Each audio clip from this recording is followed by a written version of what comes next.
Bismillahirrahmanirrahim. Today we are going to discuss what is a program. It is about the related to the computer program. So first of all, we must know some concepts, which are what is a computer and how it works. Computer is basically an electronic device जिसके अंदर हमारे पास जो है आप उसको data और instructions as an input देते हैं और उसके बाद आपके पास क्या होता है कि आप जो है वो इंस्ट्रक्शंस जो हैं उस डाटा के ऊपर अप्लाई होती हैं और after the application we get some result. जब हमारे पास रिजल्ट आ जाता है तो हम उसको आउटपुट कहते हैं और हम उसको फिर स्टोर भी कर सकते हैं। यहाँ पे हमारे पास अगर आप देखें तो कंप्यूटर इलेक्ट्रॉनिक डिवाइस है और ये कंप्यूटर सिस्टम जो है वो it is a combination of hardware and your software. Hardware वो डिवाइसेस हैं जो कि फिजिकली कनेक्टेड हैं उसके अंदर और जिनसे मिलके एक कंप्यूटर आपका बनता है जिसको आप टच कर सकते हैं, और सॉफ्टवेयर वो सेट ऑफ इंस्ट्रक्शंस होती हैं जो बेसिकली कंप्यूटर को गाइड करती हैं कि उसने कैसे और क्या काम करना है।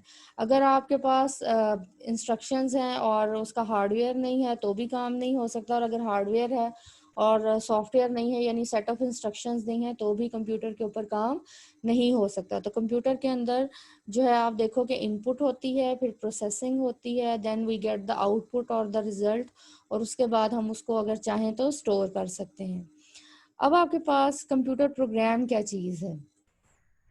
सो नाउ लेट्स सी कि अगर आप देखो तो जो कंप्यूटर इंस्ट्रक्शंस हैं जब वो ज़्यादा इंस्ट्रक्शंस हो जाती हैं और वो एक पर्टिकुलर काम करती हैं तो आप उसको कह सकते हैं कि that is a computer program.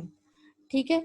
अच्छा जी, अब प्रोग्राम कौन कौन लिख सकता है? हर कोई प्रोग्राम नहीं लिख सकता, बल्कि जो भी प्रोग्राम लिखेगा उसको आप क्या बोलेंगे? आप उसको कहेंगे कि वो कंप्यूटर प्रोग्रामर है, या आप उसको डेवलपर कह सकते हैं, या आप उसको कोडर भी कह सकते हैं।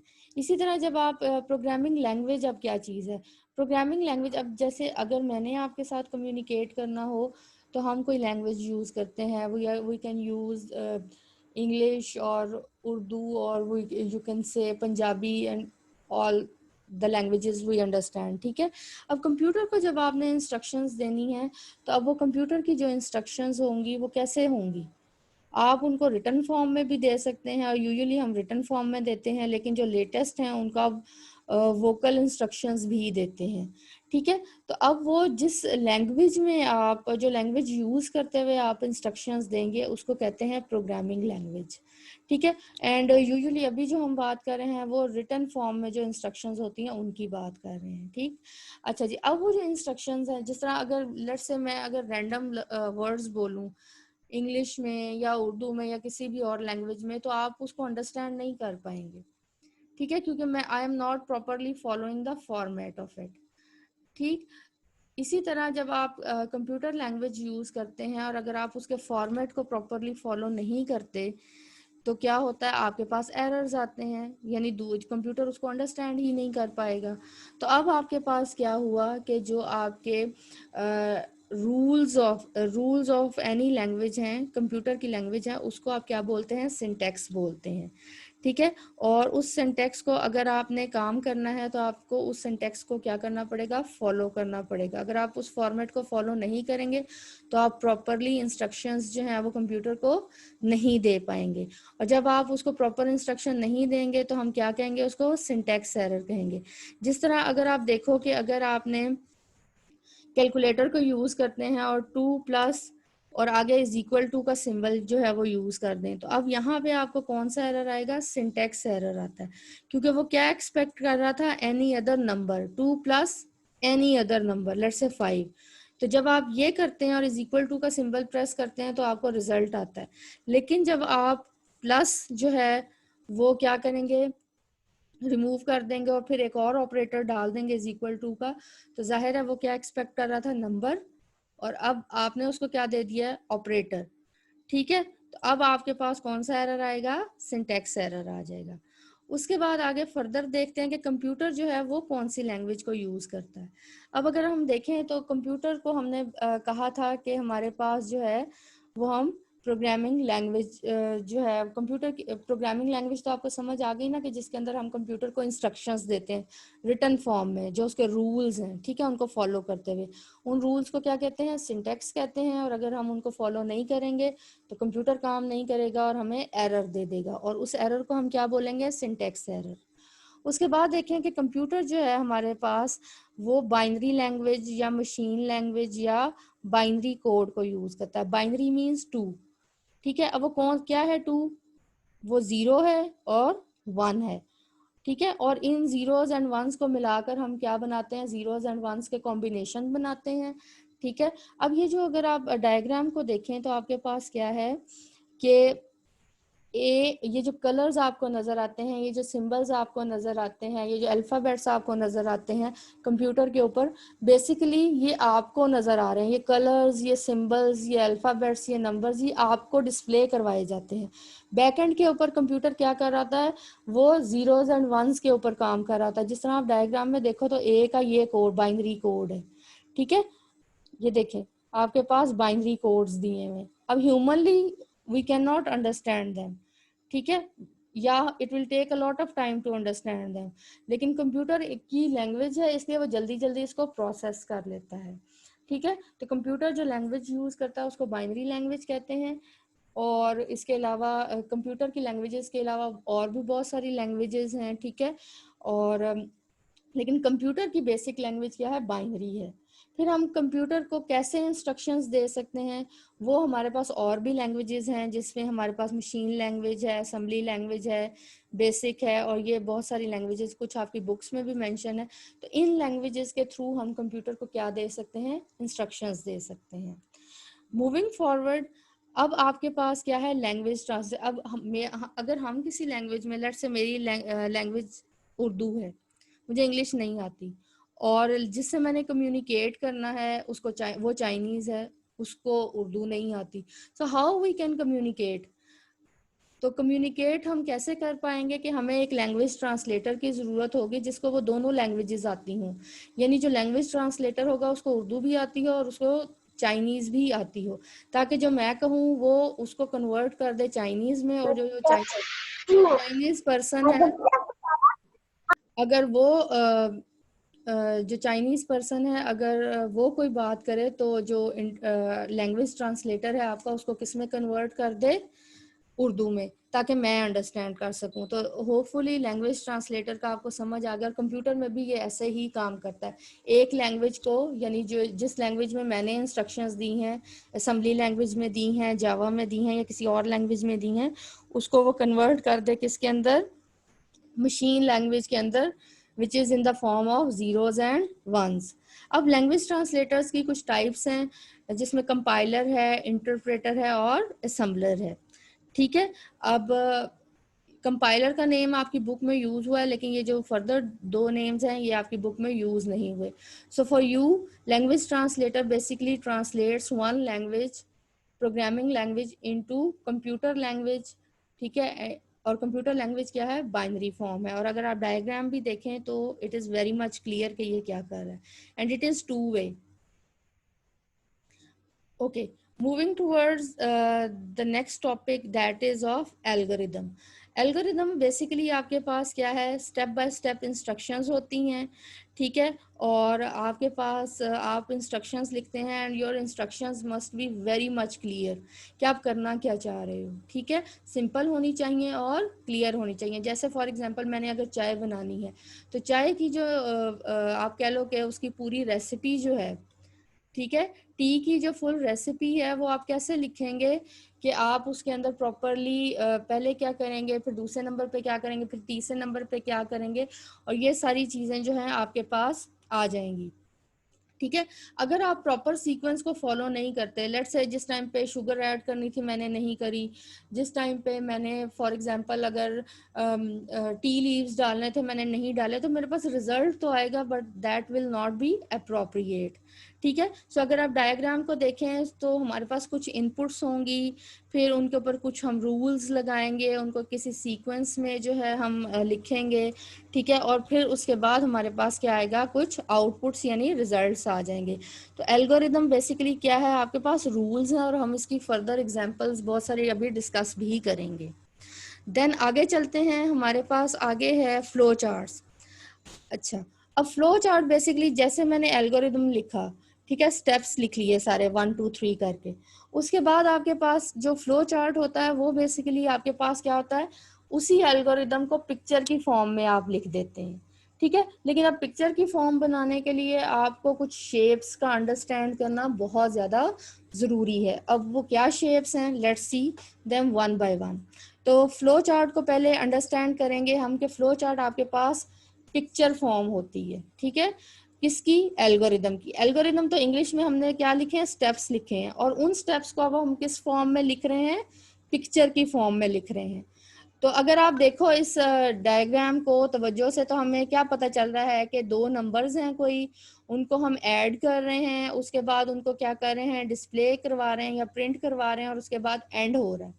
तो अब मुझे एक बात बताएं, आपको पिक्चर देखकर, हालांकि आपको शेप्स नहीं पता, आपको कुछ भी नहीं पता, लेकिन अगर आप इसको तवज्जो से देखेंगे तो आपको ये पता चल जाएगा कि ये क्या कर रहा है, कोई दो आप कह लो वेरिएबल्स हैं ए एंड बी, उनके अंदर कुछ वैल्यूज होंगी, उनको ऐड कर रहे हैं, और जो सम आ रहा है उसको हम क्या कर रहे हैं, डिस्प्ले करवा रहे हैं, और उसके बाद क्या हो रहा है, एंड हो रहा है।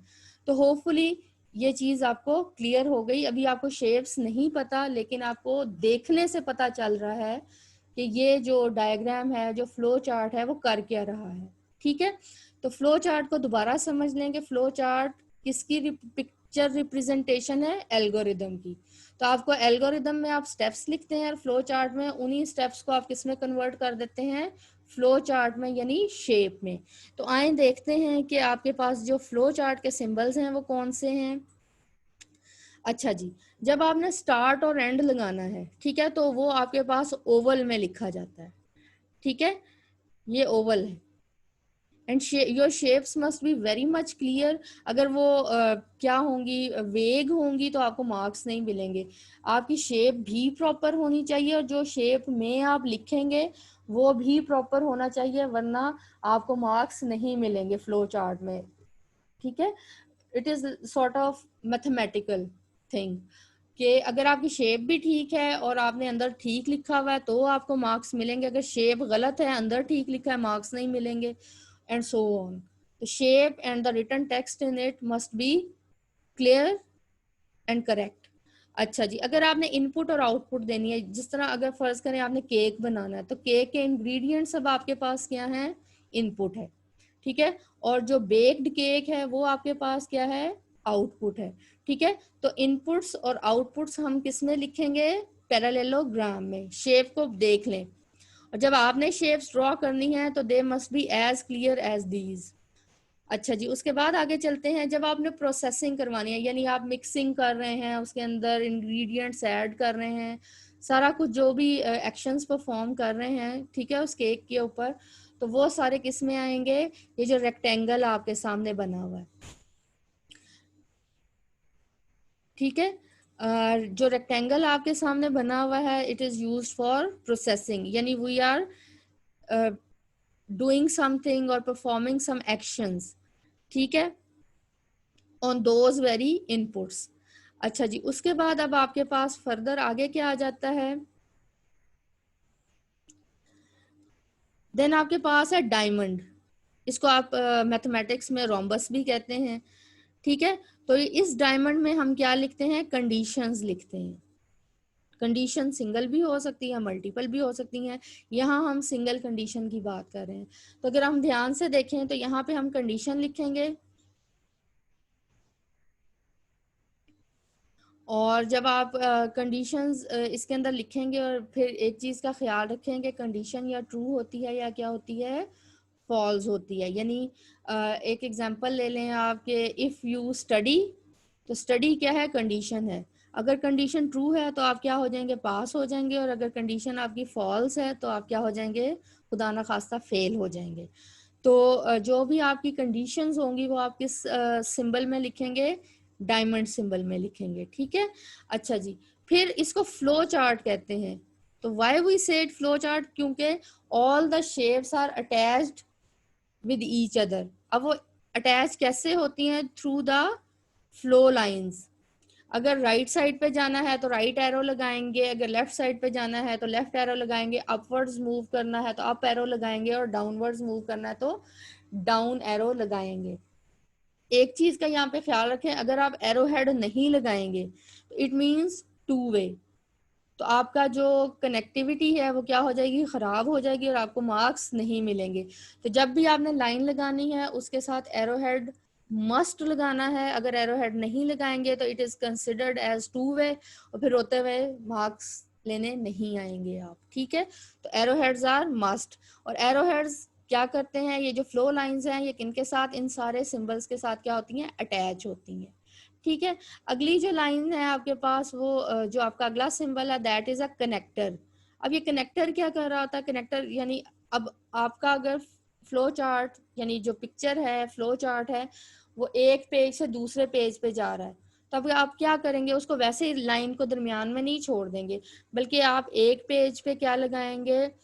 जो आपका ये सर्कल है ये कनेक्टर लगाएंगे, और दूसरे पेज पे जब आप स्टार्ट करोगे तो फिर आप ये कनेक्टर लगाएंगे। यानी एक कनेक्टर ऑन पेज है और दूसरा कनेक्टर क्या है? ऑफ पेज, यानी दूसरे सफ़े वाला है। ठीक है, सो ये हम यूजुअली आपका इतना कॉम्प्लेक्स नहीं होगा तो ये कम यूज होंगे, लेकिन ये जो ऊपर वाले सिंबल्स हैं ये ज्यादा यूज होंगे। अच्छा जी, अब आपकी बुक की तरफ चलते हैं। तो बुक में आपके कुछ फ्लो चार्ट्स बने हुए हैं, let's discuss them one by one. अच्छा जी, अपनी बुक्स को अगर आप तवज्जो से देखें तो यहाँ पे आपके पास क्या है? Picture is I guess blur, लेकिन अगर आप अपनी बुक को ओपन कर लें और उसमें अगर हम ये देखेंगे तो ये बेसिकली आपकी डेली रूटीन है। इसमें क्या बता रहे हैं वो? इसमें बता रहे हैं कि सबसे पहले स्टार्ट सिंबल है। अच्छा जी, स्टार्ट सिंबल में आपके पास स्टार्ट करने के बाद अब ये देखो, get up from bed, it is processing, यानी आप कोई काम कर रहे हैं, you are doing some action, you are performing some action. उसके बाद आपके पास आ गई है डायमंड लगा हुआ है। What does it mean? It is a condition. Are you hungry? तो अगर आप देखो तो कंडीशन किस में आई हुई है? डायमंड या रोम्बस में आई हुई है। कंप्यूटर में हम इसको डायमंड बोलते हैं और मैथ्स में आप इसको क्या बोलोगे? रोम्बस। अच्छा जी, उसके बाद आपके पास क्या आ जाता है? अगर कंडीशन अगर आप देखो दो एरोज इसमें से निकले हैं, या यस वाला क्या मतलब है? ट्रू है, यानी भूख लगी हुई है आपको, और नो का क्या मतलब है? कि भूख नहीं लगी हुई। अब ये दो एरोज जो हैं आपको बता रहे हैं ट्रू का केस है और एक क्या है? फॉल्स का केस है, यस है या नो है। तो ट्रू फॉल्स लिख लें, यस नो लिख लें, आपकी मर्जी है। अगर यस तो फिर क्या करो? अब ये देखो फिर अगला प्रोसेस है, और ये किस में आया हुआ है? रेक्टेंगल में आया हुआ है। शेप्स को तवज्जो से देखें। मेक एन ऑमलेट, यानी प्रोसेसिंग हो रही है, कोई काम कर रहे हैं हम, और उसके बाद ऑमलेट बनाने के बाद प्रिपेयर मिल्क सीरियल, ठीक है, लिंक कर दिया। अब ये एरो हेड्स तवज्जो से देखते जाएं, एरो हेड नहीं होगा तो it means it is two way. अच्छा जी, और अगर आपको भूख नहीं लगी हुई है तो आप क्या करें? Just prepare milk and serial. ठीक है, अगर भूख लगी हुई है तो क्या करें? ऑमलेट भी प्रिपेयर करें और मिल्क एंड सीरियल भी प्रिपेयर करें। और अगर भूख नहीं है तो जस्ट मिल्क एंड सीरियल जो है वो प्रिपेयर करें, और उसके बाद क्या करें? Eat your breakfast. अब ये भी एक क्या है? प्रोसेस है। ठीक है, उसके बाद फिर आपके पास एरोहेड आए, फ्लो लाइन आई, देन आपने कनेक्ट किया दूसरे सिंबल को। अब ये देखो बिल्कुल सिंबल और जो आपका है फ्लो लाइन है वो कनेक्टेड है। तो जब आपको प्रोजेक्ट जो मिलेगा उसमें भी आपने क्या करना है? इसी तरह से बिल्कुल साथ साथ इनको ज्वाइन करना है। देन आपके पास क्या आ जाता है? Brush your teeth, that is also a process. ठीक है, और उसके बाद put on your clothes, uniform पहनेंगे। गेट योर बैकपैक, ठीक है, और उसके बाद नेक्स्ट प्रोसेस जो है गो टू स्कूल। अब ये देखें डिफरेंट प्रोसेसेस हैं और ये सारे के सारे किस में आ गए हैं? रेक्टेंगल में आ गए हैं। ठीक है, और उसके बाद आपने प्रोसेस को क्या कर दिया? एंड कर दिया। अब स्टार्ट और एंड मस्ट लिखना है, और उसके अंदर और भी जितने सारे काम हैं वो आपने देखना है कि क्या वो प्रोसेसिंग हो रही है, इनपुट हो रही है, आउटपुट हो रही है, कोई डिसीजन हो रहा है, तो उसी तरह से उस सिंबल को क्या करते जाएंगे, यूज करते जाएंगे। देन उसके बाद ये जो सेकंड एग्जांपल है, अगर आप इसको देखें, ठीक है, तो अब यहाँ पे क्या है, एग्जाम्पल फ्रॉम एन एप्लीकेशन, ठीक है, और ये क्या कर रही है कि ये डिवाइड, एक दो नंबर्स लेती है, ठीक है, और उनको डिवाइड करती है, और डिवाइड करने के बाद रिजल्ट को क्या करेगी, डिस्प्ले करवा देगी। अब देखिए आगे कि ये होता कैसे है। यहाँ पे देखो स्टार्ट हुआ, स्टार्ट गेट डिविडेंड, यानी वो नंबर जिसको आप डिवाइड करना चाह रहे हैं, और ये किस सिंबल में है, अगर आप ध्यान से देखो किस में है, ये पैरेललोग्राम में। और मैंने क्या बताया था, इनपुट और आउटपुट हमेशा किस में आएगी, पैरेललोग्राम में आएगी। देन आगे मूव करें तो उसके बाद आपके पास जो दूसरा नंबर वो पूछ रहा है, वो कह रहा है गेट डिवाइजर, यानी डिविडेंड चाहिए और क्या चाहिए, डिवाइजर चाहिए। ये दो नंबर्स चाहिए आपको, डिविडेंड एंड डिवाइजर, और ये दोनों पैरेललोग्राम के अंदर हैं। अच्छा, उसके बाद क्या है, डिसीजन कर रहा है, is divisor is equal to 0, जिसे डिवाइड करना है वो 0 तो नहीं है कहीं, अगर है तो क्या करो, एरर शो करो और उसको कहो कि दोबारा डिवाइजर दे। और ये प्रोसेस उस वक्त तक चलता जाएगा जब तक कि आपका डिवाइजर जो है वो 0 होगा। जैसे ही वो वैल्यू नॉन 0 होती है तो अब क्या होगा, यानी कंडीशन आपकी क्या हो गई, फॉल्स हो गई। इज डिवाइजर 0, नो, तो क्या करो, डिवाइड कर दो, और डिवाइड करने के बाद, डिवाइड अब देखें प्रोसेस में आया है क्योंकि it is a process, we are performing some action. और उसके बाद क्या करो, शो रिजल्ट।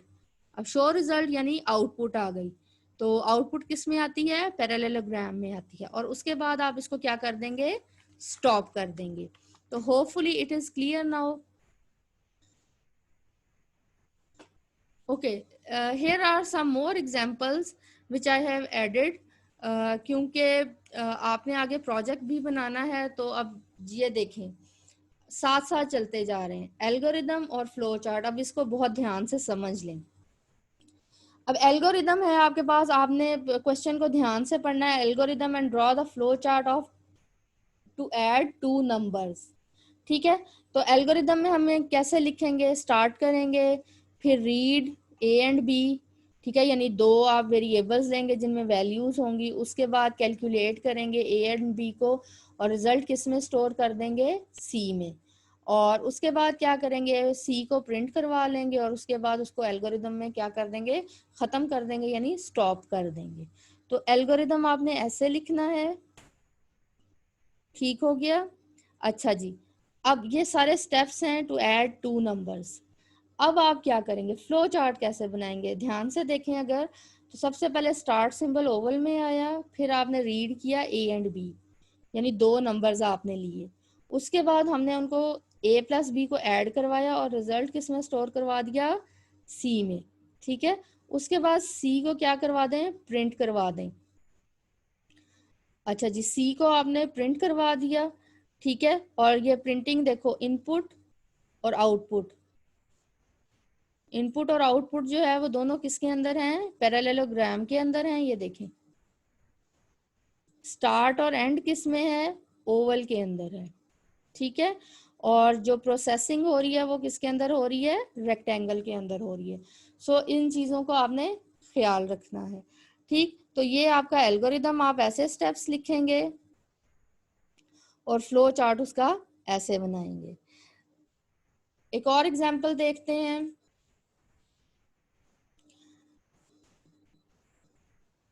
अच्छा जी, write algorithm and draw flow chart to buy a pen, ठीक है। सबसे पहले स्टार्ट होगा, स्टार्ट के बाद go to the stationery shop. ये अब स्टेप्स हैं सारे, ठीक है, इनको तवज्जो से देखते जाएं। अच्छा जी, उसके बाद क्या है, स्टेप 3 में सिलेक्ट अ पेन, फिर पे द प्राइस, फिर टेक द पेन, फिर कम बैक टू होम, और उसके बाद आपके पास क्या आ गया, स्टॉप आ गया। अब यहाँ पे फ्लो चार्ट में देखो, स्टार्ट किया, गो टू स्टेशनरी शॉप, ठीक है, ये आपका इनपुट में आ गया।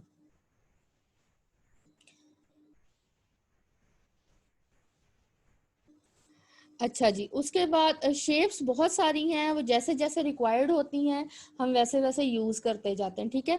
उसके बाद आपने पेन सिलेक्ट किया, ये भी एक प्रोसेस है, हमने पेमेंट की उसकी, ये भी प्रोसेस है, और उसके बाद क्या हुआ, टेक द पेन यानी पेन ले लिया, और उसके बाद कम बैक होम हम आ गए। अब ये देखो, ये आपकी इनपुट और आउटपुट है, ठीक है। इसके अंदर कुछ करेक्शंस हो सकती हैं, लेकिन फॉर अंडरस्टैंडिंग आप इसी को ही समझ लें, ठीक।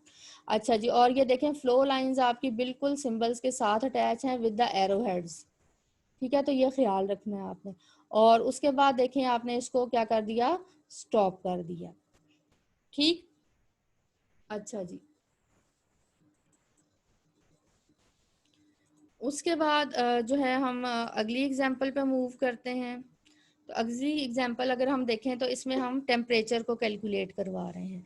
इतनी सारी एग्जांपल्स इसलिए हैं ताकि जब आप अपना जो है प्रोजेक्ट करें तो आपको कोई मसला ना हो। अब यहाँ पे क्या है, स्टार्ट करेंगे आप, उसके बाद क्या करेंगे, इनपुट टेम्परेचर वैल्यू। अब ये देखो इनपुट, तो इनपुट किस में आती है, पैरेललोग्राम में आती है। उसके बाद आप कंपेयर कर रहे हैं, यानी आप कंडीशन लगा रहे हैं, और कंडीशन का मैंने आपको क्या बताया था कि कंडीशन हमेशा किस में आती है, रोम्बस में या डायमंड में, ये लिखी हुई आपको पता चल रही है, ठीक है। अच्छा जी, उसके बाद देखें अगर आपकी कंडीशन ट्रू है, यस, ठीक है, तो वो जो ट्रू है वो किस में आ जाएगा, प्रिंट बिलो फ्रीजिंग। और अगर आपकी कंडीशन क्या है, फॉल्स हो जाती है, तो आप किस में ले जाएंगे इसको, अबव फ्रीजिंग में, ठीक है। यानी ट्रू कंडीशन जो भी लिखी जाएगी वो डायमंड में लिखी जाएगी। अब ये प्रिंट करवा रहे हैं क्योंकि, ठीक है, तो ये किस में आ जाएगा, यस, पैरेललोग्राम में आएगा, ठीक हो गया। और फिर आप इसको, यानी ये जब आप प्रिंट करवा लेंगे, या वो अबव फ्रीजिंग होगा या बिलो फ्रीजिंग होगा, इकट्ठा कभी नहीं होगा, ठीक है। और उसके बाद आप इसको क्या कर देंगे, अपने फ्लो चार्ट को एंड कर देंगे। तो ये जो मैंने लिखा हुआ है ये क्या है, इसका एल्गोरिदम है, स्टेप्स हैं, ठीक है। और ये जो मैंने बनाया ये इसकी डायग्राम है, और डायग्राम को आप क्या बोलोगे, फ्लो चार्ट कहेंगे, ठीक हो गया। अच्छा जी, उसके बाद अगली एग्जाम्पल पे आ जाएं। बड़ी ही इंटरेस्टिंग है ये, ठीक है। अब इसमें देखो स्टार्ट किया, इनपुट ए एंड आपके पास दो नंबर्स आ गए, ठीक है। अब आप कंपेयर करवा रहे हो, if A is greater than B, ठीक है। अगर कंडीशन ट्रू है तो डिस्प्ले ए करवा दो, और अगर कंडीशन फॉल्स है तो डिस्प्ले बी करवा दो। सोचने की बात है ये नंबर कौन दे रहा है, ठीक है, तो आप कोई भी नंबर एज्यूम कर लें, ठीक है, और उसके बाद आप अपना रिजल्ट जनरेट करवा सकते हैं। अगर ए की वैल्यू ग्रेटर है बी से तो ए को डिस्प्ले करवा दो, और अगर बी की वैल्यू ग्रेटर है तो किसको डिस्प्ले करवा दो, बी को, ठीक है। और दोनों इकट्ठे नहीं होंगे, कोई एक होगा एट ए टाइम, ठीक है। और उसके बाद अपना जो भी आपका एल्गोरिदम में और कोई काम नहीं कर रहा है तो फिर उसको क्या करवा देंगे, स्टॉप करवा देंगे। एक और एग्जांपल देखते हैं, इसमें हम क्या कैलकुलेट करवा रहे हैं, हम कैलकुलेट करवा रहे हैं एवरेज ऑफ मार्क्स, ठीक है।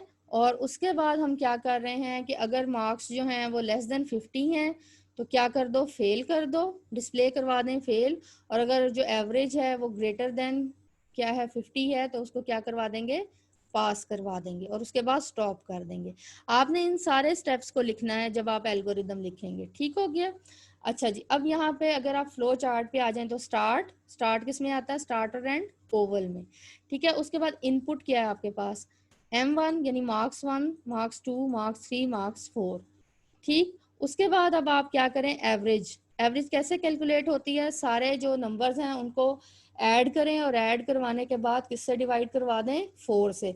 एक चीज़ का ख्याल रखना है कि अगर आपकी ब्रैकेट्स नहीं सही लगी हुई तो आपका रिजल्ट ठीक कैलकुलेट नहीं होगा, तो प्रॉपर ब्रैकेटिंग ज़रूर करनी है, ठीक। उसके बाद अब ये देखो कंडीशन लगी हुई है, इज एवरेज लेस देन 50, तो अगर वो जो मार्क्स एंटर हुए हैं अगर वो लेस देन 50 है उनकी एवरेज, ठीक है, तो क्या होगा, यस, और हम डिस्प्ले करवा देंगे फेल।